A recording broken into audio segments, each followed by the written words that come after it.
बिस्मिल्लाहिर्रहमानिर्रहीम। अस्सलाम वालेकुम नाजरीन, मैं हूँ सरदार हसनैन हनीफ और आप देख रहे हैं न्यूज़ इनसाइड। नाजरीन, आज इस्लामाबाद में इमरान खान साहब की बेल थी दहशतगर्दी की अदालत में, और उसके अलावा जो बैंकिंग कोर्ट है उसमें भी इमरान खान साहब की जो है वो आज तारीख थी। लेकिन बदकिस्मती से इंसदाद दहशतगर्दी की अदालत में इमरान खान साहब की जो अबूरी ज़मानत है उसको कैंसिल कर दिया गया है, और अभी तफसीली फ़ैसला जो है वो उसका इंतज़ार है। लेकिन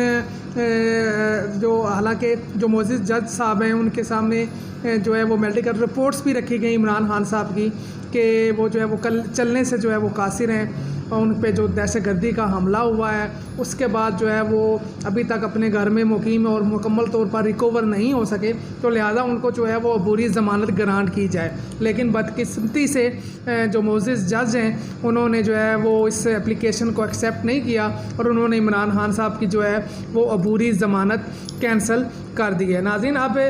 इतलात ये आ रही हैं कि FIA जो है वो इमरान खान साहब की गिरफ़्तारी के लिए एक मंसूबा बना रही है, और इतलात ये हैं कि शायद आज रात को जो है वो इमरान खान साहब को गिरफ़्तार करने के लिए वफाकी अदारों की तरफ से कुछ जो है वो अटैम्प्ट की जाए। लेकिन इससे पहले इमरान खान साहब ने अबूरी ज़मानत के लिए लाहौर हाई कोर्ट से रुजू किया, लेकिन लाहौर हाई कोर्ट में भी जो मोअज़्ज़िज़ जज साहब थे उन्होंने यही फरमाया कि इमरान खान साहब को अगर अबूरी ज़मानत चाहिए तो उन्हें जो है वो ख़ुद अदालत में आना पड़ेगा, क्योंकि कानून ये है कि अबूरी ज़मानत के लिए मुलज़म को जो है वो अदालत में पेश होना पड़ता है। लेकिन मेरे ख्याल से अदालत की याददाश्त शायद जो है वो उनको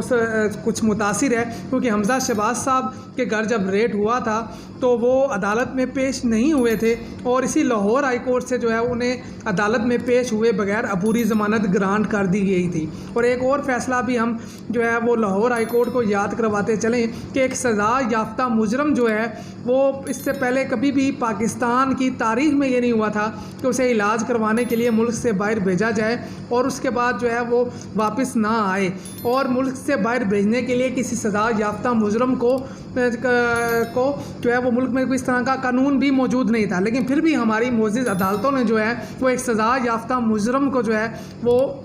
मुल्क से बाहर इलाज के लिए भेजा, और बदकिस्मती से जो वो मुजरम है वो वहाँ से फ़रार हो गया, और वो वापस अभी तक जो है वो मुल्क में नहीं आया, और वो भी जो है वो इसको जो है वो मुल्क की अदालतों से इश्तिहारी भी करार दे दिया गया है। लेकिन अदालतें जो हैं शायद उनका की याददाश्त या तो कमज़ोर है, या फिर उनके इंसाफ करने का जो तरीक़ाकार है शायद वो कुछ मुख्तलिफ है, कि किसी केस में उनके इंसाफ का मेयार कुछ और होता है, कानून कुछ और होता है, और किसी दूसरे केस में इंसाफ का मेयार जो है वो कुछ और होता है। अल्लाह की ऐसे ही रहा है कि फ़िलहाल इमरान खान साहब को इंसाफ देने के मूड में अदालतें, पाकिस्तान की जो अदालतें हैं वो भी उस मूड में नहीं है कि इमरान खान साहब को जो है वो वहाँ से इंसाफ दिया जाए, क्योंकि अगर इंसाफ के लिए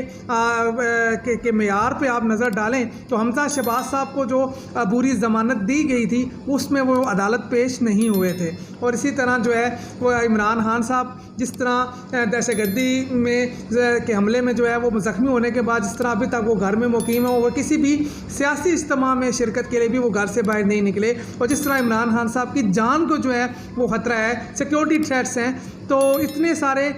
वजूहात की बिना पर सिर्फ एक बात पर कि जी इमरान खान साहब जो है वो अदालत में पेश हों तो उसी सूरत में उनको ज़मानत दी जाएगी, ये बात हमारी समझ से कासिर है। लेकिन हमारी अदालतें जो हैं वो इंसाफ के लिए जो है वो वाहिद उम्मीद हैं, और देखते हैं कि ये इंसाफ का दौरा मेयार पाकिस्तान में कब तक और कितना अरसा मज़ीद चलता है। नाज़रीन, दूसरी जानिब इस नालायक और इम्पोर्टेड हुकूमत ने जो है वो 170 अरब रुपए के नए टैक्सेस जो हैं वो पाकिस्तान की आवाम पर आयद कर दिए हैं, और अब ये 170 अरब रुपए जो हैं ये पाकिस्तान के गरीब आवाम की जेबों से ये हुकूमत निकालेगी और जो है अपनी अयाशियों पर खर्च करेगी, बजाय इसके कि ये हुकूमत वक्त जो है वो अपने खर्चे कम करे, अपनी अयाशियाँ कम करे, अपने वज़ीर और मुशीर कम करे, इन्होंने जो है वो आवाम की जेबों पर डाका डालने को जो है वो तरजीह दी है और आज 170 अरब रुपए के नए टैक्सेस जो हैं वो लगा दिए गए हैं। एक मिनी बजट पेश कर दिया गया है और अब ये सारे की सारी रकम जो है वो आवाम की जेबों से निकाली जाएगी और अपने खर्चे जो हैं वो पूरे किए जाएंगे। लेकिन इतने जो है वो 170 अरब रुपए के नए टैक्सेस लगाने के बावजूद भी ये नालायक हुकूमत जो है अभी तक IMF से डील करने में मुकम्मल तौर पर नाकाम है और उन्हें कोई गारंटी नहीं है कि IMF जो है वो उनको जो है वो कर्ज देगा। लेकिन नाजरीन, इन नए लगने वाले जो टैक्सेस हैं इसमें शाय खुर्दोनोश की जितनी भी जो आइटम्स हैं वो सारी इसमें शामिल हैं। इसमें आपका साबुन से लेकर डब्बे की पैकिंग तक की जितनी अशिया हैं, इसके अलावा लग्जरी अशिया जितनी हैं, रोज़मर्रा अशिया के इस्तेमाल की चीज़ें जितनी हैं वो सब इसमें आती हैं। और अब ये गरीब आवाम जो है वो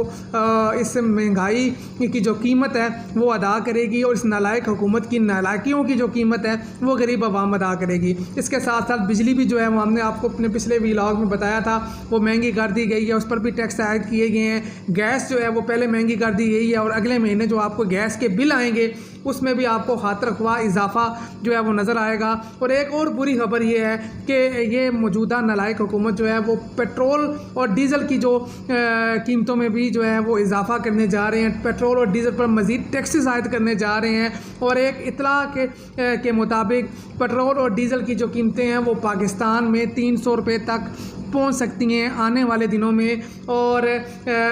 कुछ अखबारात और मीडिया चैनल से मुताबिक 32 रुपये तक का जो नया टैक्स है वो पेट्रोल और डीज़ल पर आयद किया जा सकता है। और इस हवाले से आज रात को जो है वो आपको पेट्रोलियम मसनूआत की कीमतों में इजाफा भी देखने को मिल सकता है। तो लिहाजा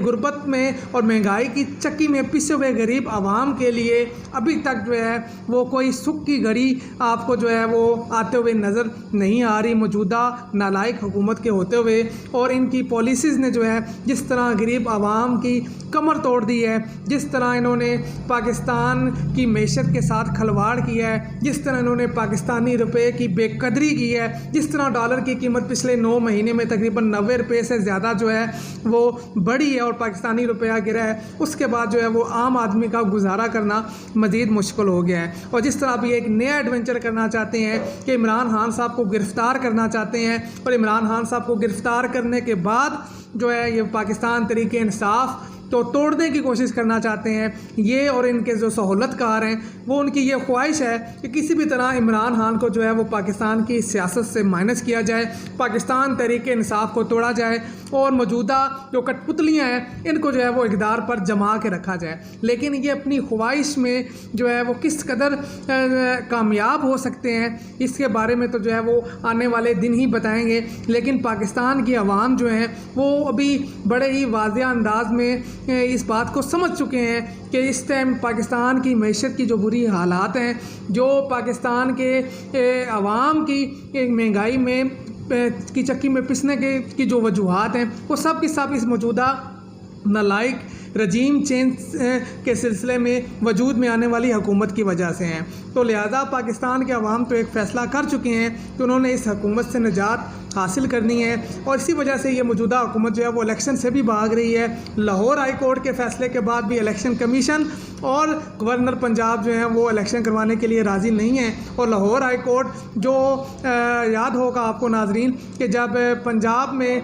वज़ीर आला पंजाब का इंतखाब था तो और गवर्नर पंजाब जो थे वो पाकिस्तान तरीके इंसाफ से थे, उमर सरफराज चीमा साहब, तो उस टाइम लाहौर हाई कोर्ट ने जो है वो रात को फ़ैसला दिया और कहा कि सुबह 11 बजे जो है वो आपने हलफ लेना है वज़ीर आला पंजाब के लिए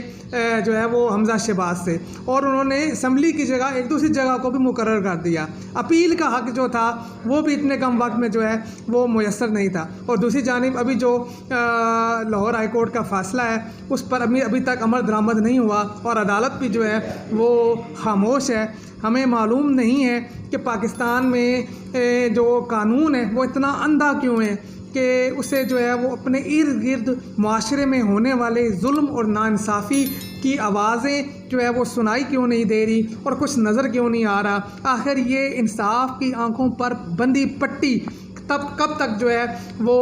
आवाम के लिए जो है मुश्किलात पैदा करती रहेगी। उम्मीद करते हैं आने वाले दिन पाकिस्तान के लिए अच्छे हों। देखते रहिए हमारा चैनल, जैसे कुछ नई खबरें आती हैं मिलते हैं आपके साथ एक नए व्लॉग में, नई खबरों नए तज़किये के साथ। अगर आपने हमारा चैनल सब्सक्राइब नहीं किया तो सब्सक्राइब कर लें। अल्लाह हाफ़िज़।